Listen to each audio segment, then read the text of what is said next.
अब हम लोग अध्ययन करेंगे 12वीं बायोलॉजी के अंतर्गत molecular basis of inheritance. Molecular basis of inheritance के अंतर्गत जो फोर्थ टेस्ट है उसका हम लोग यहाँ पर अध्ययन करेंगे। ठीक है, आप सभी स्टूडेंट्स, आप लोगों को मैं बार बार बोलता हूँ कि आप लोग डायरेक्ट मतलब होमवर्क को प्रैक्टिस नहीं करेंगे, ऑब्जेक्टिव क्वेश्चन को प्रैक्टिस नहीं करेंगे, क्योंकि इनसे आपको रटना पड़ेगा। तो इससे पहले आप लोग बुक को पढ़िए या फिर मेरा जो यूट्यूब चैनल है उसको आप लोग विशेष रूप से देखिए। उसके बाद आप लोग अधिक से अधिक जो ऑब्जेक्टिव क्वेश्चन है उनका आप लोग होमवर्क कीजिए, तभी आपको विशेष रूप से लाभ मिलेगा। ठीक है जी, तो शुरू करते हैं आज का पहला क्वेश्चन। पहला क्वेश्चन है, लेक ओपेरान की अभिव्यक्ति के लिए निम्नलिखित में से कौन सा एक प्रेरक के रूप में कार्य करने के लिए आवश्यक होगा? तो यहाँ पर लैक्टोज का उपयोग किया जाता है। किसका उपयोग किया जाता है? लैक्टोज का। जिसको याद रख लेंगे, जो लेक ओपेरान होते हैं इसमें अभिव्यक्ति के लिए मतलब जीन एक्सप्रेशन होता है, और अभिव्यक्ति मतलब जीनों का एक पीढ़ी से दूसरे पीढ़ी में जाना, जीनों का एक पीढ़ी से दूसरे पीढ़ी में जाना और अगली पीढ़ी में जाकर अपने गुणों को प्रकट करना, क्या कहलाता है? जीन अभिव्यक्ति कहलाता है। तो इनके कहने लिए जो लेक ओपेरान है इनकी अभिव्यक्ति के लिए लैक्टोज का उपयोग किया जाता है। किसका उपयोग किया जाता है? लैक्टोज का। आगे क्वेश्चन है, ट्रांसलेशन कहते हैं, आप लोगों को इसको मैं कई बार बताया हूँ, एक होता है ट्रांसक्रिप्शन और एक होता है ट्रांसलेशन। ट्रांसक्रिप्शन में क्या होता है? डीएनए से आरएनए बनता है। ट्रांसलेशन में क्या होता है? आरएनए से प्रोटीन सिंथेसिस होता है। तो यहाँ पर उत्तर क्या आ जाएगा? सी, मतलब प्रोटीन सिंथेसिस। ट्रांसक्रिप्शन और ट्रांसलेशन बहुत ही जटिल क्रिया है, ये कहना चाहिए इसमें 7-8 पॉइंट दिए गए हैं, ये रटने से आपको याद नहीं होगा। इसके लिए आप लोग मेरे जो यूट्यूब चैनल है उसमें मैं आप लोगों को चित्रों की सहायता से लिख कर बताया हूँ, उसको आप लोग विशेष रूप से देख लेंगे। 12वीं के लिए भी आईएमपी है, नीट के लिए भी आईएमपी है, नेट के लिए भी है, पीजीटी लेक्चरर सभी भर्ती में यहाँ से क्वेश्चन अवश्य आते हैं। क्लियर? अगला क्वेश्चन है, रिवर्स ट्रांसक्रिप्शन की खोज किसने किया था? रिवर्स ट्रांसक्रिप्शन का खोज टेमिन एवं बाल्टीमोर ने किया था। टेमिन एवं बाल्टीमोर नामक साइंटिस्ट ने किए थे। क्लियर?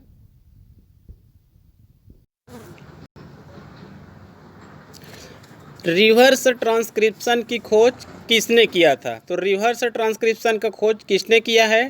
टेमिन एवं बाल्टीमोर नामक साइंटिस्ट ने। इस कार्य के लिए इन वैज्ञानिकों को मेडिकल का नोबेल पुरस्कार भी मिला था। ये लगभग 1974 के आसपास खोज किए थे। 1977 के आसपास कहना चाहिए नोबेल पुरस्कार मिले थे। इसमें विशेष रूप से कहना चाहिए रिवर्स ट्रांसक्रिप्शन का खोज वायरस में किए थे। कुछ वायरस होते हैं जो आरएनए से डीएनए बनाने की क्षमता रखते हैं। आप लोग सभी जानते हैं जो डीएनए से आरएनए बनते हैं, डीएनए से आरएनए बनते हैं उसको कहा जाता है ट्रांसक्रिप्शन। लेकिन कुछ वायरस होते हैं आरएनए वायरस होते हैं, मतलब एड्स के वायरस होते हैं, कैंसर के वायरस होते हैं, एड्स के वायरस होते हैं और कैंसर के वायरस होते हैं। ये वायरस आरएनए वायरस होते हैं। अतः ये आरएनए वायरस रिवर्स ट्रांसक्रिप्शन कर सकते हैं और आरएनए से डीएनए का निर्माण कर सकते हैं, तब इसको कहा जाता है रिवर्स ट्रांसक्रिप्शन। इसका उपयोग विशेष रूप से जेनेटिक इंजीनियरिंग मतलब बायोटेक्नोलॉजी में ये बहुत ही उपयोगी होते हैं। क्लियर? आगे है, रिप्रेसर प्रोटीन किसके द्वारा बनती है? रिप्रेसर प्रोटीन किसके द्वारा बनती है? तो उत्तर है कंट्रोलर जीन, मतलब डी। रिप्रेसर प्रोटीन किसके द्वारा बनती है? Controller gene. कंट्रोलर जीन कहना चाहिए 3 प्रकार का होता है, regulator, promoter, operator. Regulator, promoter, operator. उसमें जो रेगुलेटर जीन होते हैं सामान्यतः रिप्रेसर के रूप में ही कार्य करते हैं। तो रिप्रेशन प्रोटीन किसके द्वारा बनती है? कंट्रोलर जीन के द्वारा बनती है। क्लियर? आगे है टेमिनिज्म। टेमिनिज्म अभी जस्ट आप लोग को मैं तीसरे क्रमांक में बताया हूँ, वही है। टेमिन और बाल्टीमोर नामक साइंटिस्ट ने जो रिवर्स ट्रांसक्रिप्शन का खोज किया था, तो चूंकि टेमिन नामक वैज्ञानिक थे मुख्य रूप से, तब इसको कहा जाता है टेमिनिज्म। आगे क्वेश्चन है, ट्रांसक्रिप्शन वह विधि है जिसके द्वारा, इसको भी आप लोगों को मैं कई बार बता चुका हूँ, इसका उत्तर है बी। इसका उत्तर है बी। ट्रांसक्रिप्शन का शाब्दिक अर्थ होता है डीएनए से आरएनए का निर्माण होना। डीएनए से आरएनए का निर्माण होना, इसमें विशेष रूप से आरएनए पॉलीमेरेज नामक एंजाइम भाग लेते हैं। तो उत्तर आ जाएगा बी, मतलब डीएनए टेम्पलेट पर, डीएनए सांचे पर या डीएनए टेम्पलेट पर आरएनए अणु का निर्माण होना या आरएनए अणु का संश्लेषण होना ट्रांसक्रिप्शन कहलाती है। क्लियर? ये प्रोटीन सिंथेसिस की पहली चरण होता है ट्रांसक्रिप्शन। ट्रांसक्रिप्शन के जस्ट बाद होता है ट्रांसलेशन। आगे है, कौन सा अमीनो अम्ल हिस्टोन में उपस्थित होता है? आप लोग को पता होगा, जो डीएनए होता है हिस्टोन प्रोटीन से मिलते हैं या जुड़ते हैं और गुणसूत्र का निर्माण करते हैं। जो डीएनए होता है हिस्टोन प्रोटीन से मिलेंगे और गुणसूत्र का निर्माण करते हैं। तो जो यूकैरियोटिक कोशिका होते हैं, जो यूकैरियोटिक कोशिका होते हैं, उसमें जो गुणसूत्र होते हैं डीएनए और हिस्टोन प्रोटीन से मिलकर बने होते हैं। लेकिन जो प्रोकैरियोटिक कोशिका होते हैं, बैक्टीरिया कोशिका होते हैं, उसमें हिस्टोन प्रोटीन नहीं पाए जाते हैं। तो आपको इतना तो पता है। तो यहाँ पर यह बताना है उस हिस्टोन प्रोटीन में कौन से अमीनो अम्ल पाए जाते हैं, क्योंकि प्रोटीन का अणु बड़ा अणु होता है जो 20-22 अमीनो एसिड से ही मिलकर बने होते हैं। तो आपको बताना है हिस्टोन प्रोटीन में कौन से अमीनो अम्ल उपस्थित होते हैं। तो उत्तर है सी, आर्जिनिन और लाइसिन। आर्जिनिन और लाइसिन नामक अमीनो एसिड हिस्टोन प्रोटीन में उपस्थित होते हैं। अगला क्वेश्चन है, निम्न में से किसके संश्लेषण में, निम्न में से किसके संश्लेषण में डीएनए डायरेक्ट रूप से सम्मिलित नहीं होता है? तो प्रोटीन सिंथेसिस, क्योंकि प्रोटीन सिंथेसिस आगे चलकर आरएनए से होता है। तो डीएनए इसमें डायरेक्ट भाग नहीं लेते हैं। डीएनए तो ट्रांसक्रिप्शन करते हैं और एमआरएनए का निर्माण कर लेते हैं डायरेक्ट, लेकिन एमआरएनए आगे चलकर प्रोटीन सिंथेसिस करते हैं ट्रांसलेशन के रूप में। तो उत्तर आ जाएगा यहाँ पर प्रोटीन, क्योंकि डीएनए एमआरएनए का निर्माण कर सकते हैं, आरआरएनए मतलब टीआरएनए, और ये जो आरएनए होता है आगे चलकर प्रोटीन सिंथेसिस का कार्य करेगा। अतः उत्तर है डी, मतलब प्रोटीन के निर्माण में डायरेक्ट सम्मिलित नहीं होते हैं। क्लियर? अगला क्वेश्चन है, प्रोटीन सिंथेसिस के लिए कौन सा कथन गलत है? आपको प्रोटीन सिंथेसिस के लिए गलत कथन को बताना है। सेंट्रल डोग्मा, ये सही। ट्रांसक्रिप्शन, ये भी सही। ट्रांसलेशन, ये भी सही। रिवर्स ट्रांसक्रिप्शन, ये भी सही। डीएनए पॉलीमरेज एंजाइम, ये गलत है, क्योंकि प्रोटीन सिंथेसिस के लिए आरएनए पॉलीमरेज आवश्यक होते हैं। DNA polymerase enzyme DNA replication के लिए आवश्यक होते हैं, मरम्मत के लिए, रिपेयर के लिए और इलांगेशन के लिए। तो यहाँ पर गलत उत्तर है डी, पॉलीमरेज एंजाइम। ये भाग प्रोटीन सिंथेसिस में नहीं लेते हैं, बल्कि ये डीएनए के रेप्लिकेशन में भाग लेते हैं। क्लियर? आगे क्वेश्चन है, टेमिनिज्म में प्रोटीन सिंथेसिस का सेंट्रल डोग्मा होता है। टेमिनिज्म मतलब रिवर्स ट्रांसक्रिप्शन, इसमें कहना चाहिए सेंट्रल डोग्मा बताना है। तो आप लोग को इतना पता होगा, पहले रेप्लिकेशन, फिर ट्रांसक्रिप्शन, फिर ट्रांसलेशन। क्लियर? तो यहाँ पर उत्तर आ जाएगा ए, मतलब आरएनए। रिवर्स ट्रांसक्रिप्शन भी हो सकता है। तो आरएनए से क्या बनेंगे? डीएनए बनेंगे। डीएनए से क्या बनेंगे? एमआरएनए बनेंगे। मतलब डीएनए से एमआरएनए का बनना ट्रांसक्रिप्शन, एमआरएनए से प्रोटीन निर्माण होना ट्रांसलेशन। लेकिन रिवर्स ट्रांसक्रिप्शन भी इसमें भाग लेते हैं टेमिनिज्म में, क्योंकि टेमिनिज्म मतलब रिवर्स ट्रांसक्रिप्शन ही होता है। तो आरएनए से डीएनए, डीएनए से एमआरएनए, एमआरएनए से फिर प्रोटीन का निर्माण होना। क्लियर? तो उत्तर आ जाएगा ए। आगे है, पॉलीमरेज चेन क्रियाओं में सामान्यतः प्रयोग किए जाने वाला एंजाइम। पॉलीमरेज चेन क्रियाओं में सामान्यतः प्रयोग में किए जाने वाले एंजाइम, तो यहाँ पर होता है टेक पॉलीमरेज। यहाँ पर होता है टेक पॉलीमरेज मतलब सी। पॉलीमरेज चयन क्रियाओं में सामान्यतः प्रयोग किए जाने वाला एंजाइम है। तो टेक पॉलीमरेज वास्तव में कहना चाहिए पॉलीमरेज एंजाइम ही होता है, जो विशेष रूप से पीसीआर में भी भाग लेते हैं पॉलीमरेज चैन रिएक्शन में, और इनकी सहायता से अनगिनत डीएनए की प्रतियों को हम लोग क्या कर सकते हैं, प्राप्त कर सकते हैं।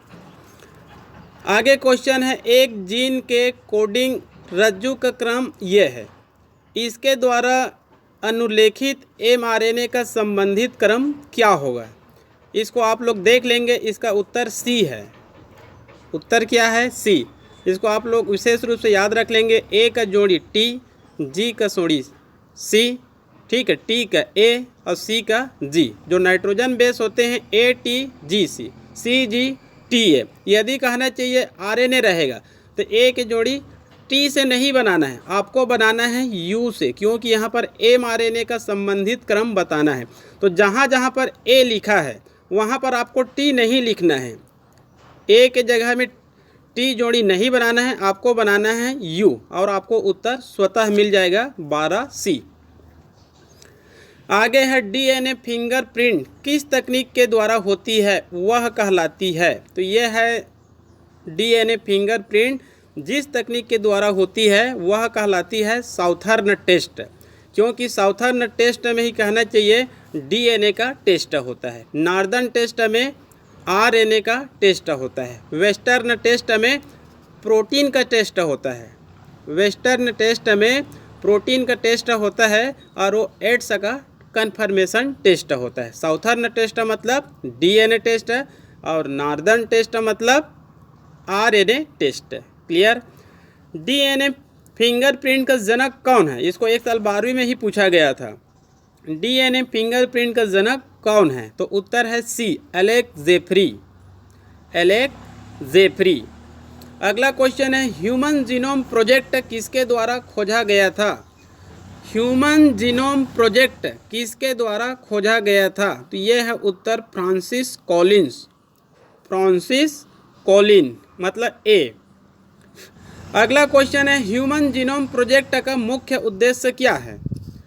ह्यूमन जीनोम प्रोजेक्ट का मुख्य उद्देश्य क्या है, तो इसका उत्तर होता है बी, मतलब मानव शरीर में जो डीएनए होते हैं, कितने डीएनए हैं और उसमें कितने जीन हैं और उनके जीनों का क्रम क्या है, ठीक है, ये सब पता लगाने के लिए किया जाता है। जैसे पहला ऑप्शन गलत है, मानव में नए जीन्स का समावेश करना।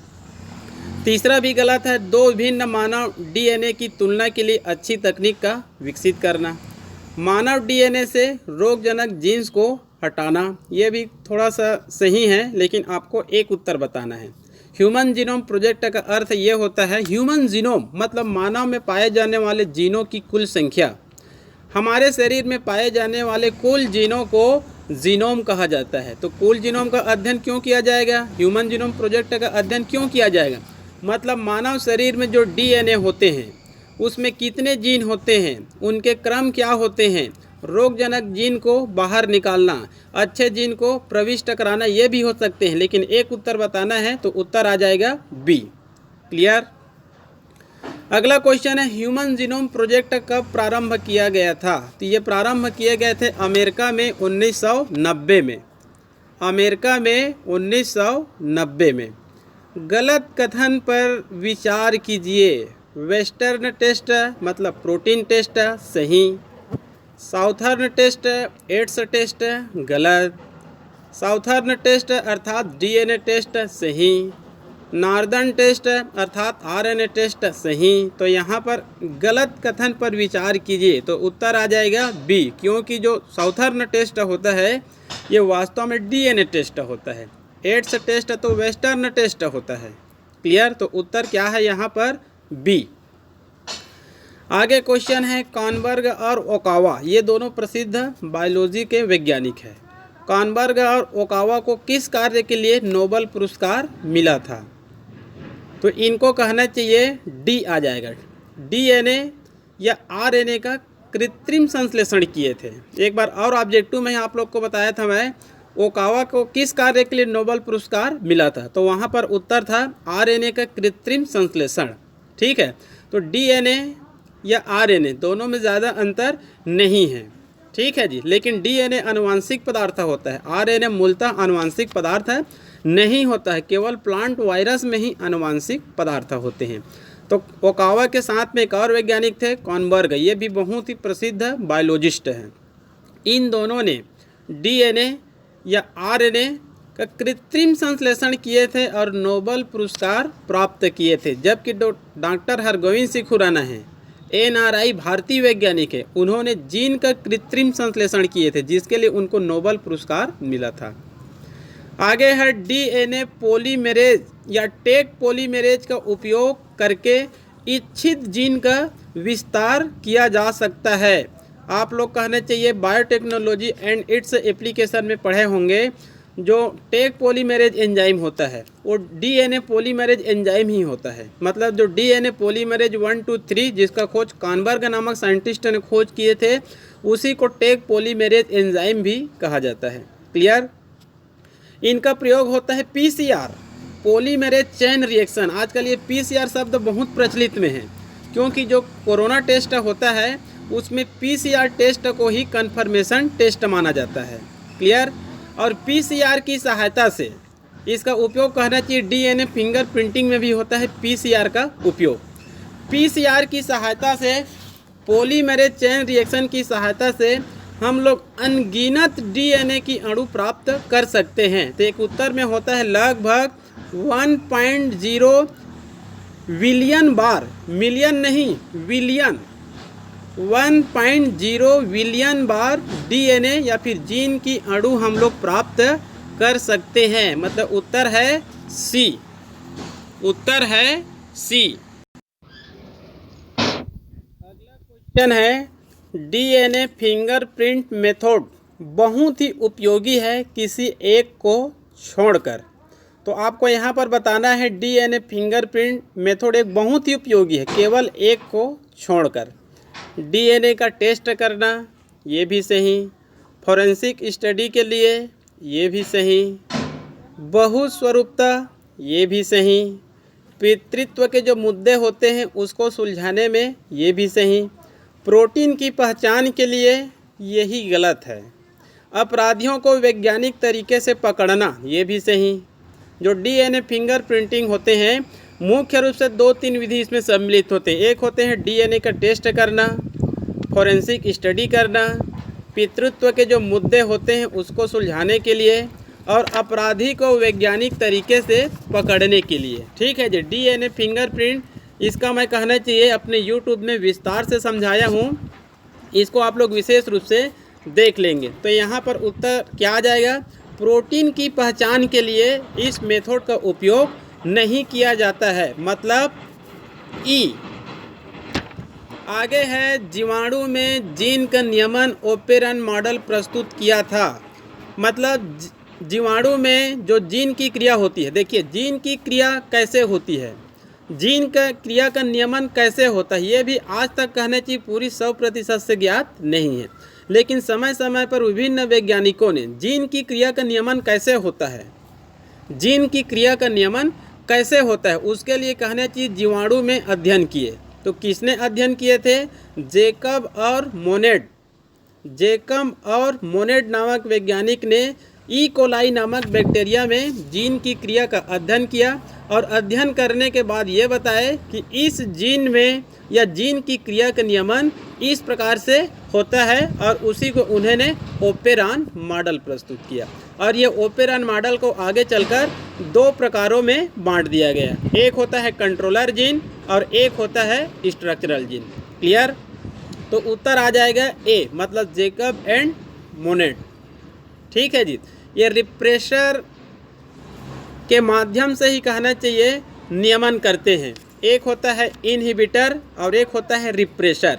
रिप्रेशर मतलब उसको प्रेरित करना, और इनहिबिटर मतलब उसको दबाना, मतलब संदमन क्रिया। इन दोनों क्रिया के माध्यम से कहना चाहिए जीन की क्रिया का क्या होता है?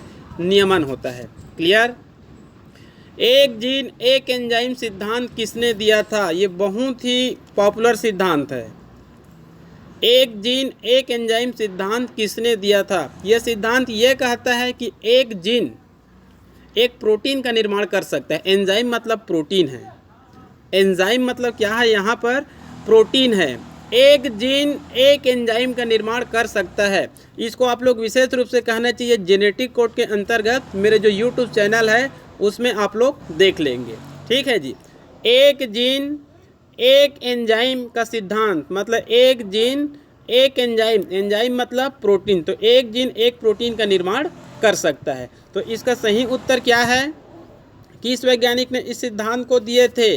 तो बीडल एवं टीटम, बीडल एवं टीटम या टेटम। बाद में इसमें थोड़ा सा मॉडिफाइड किया गया और इसको एक जीन एक पॉलीपेप्टाइड सिद्धांत बाद में दिया गया। क्लियर?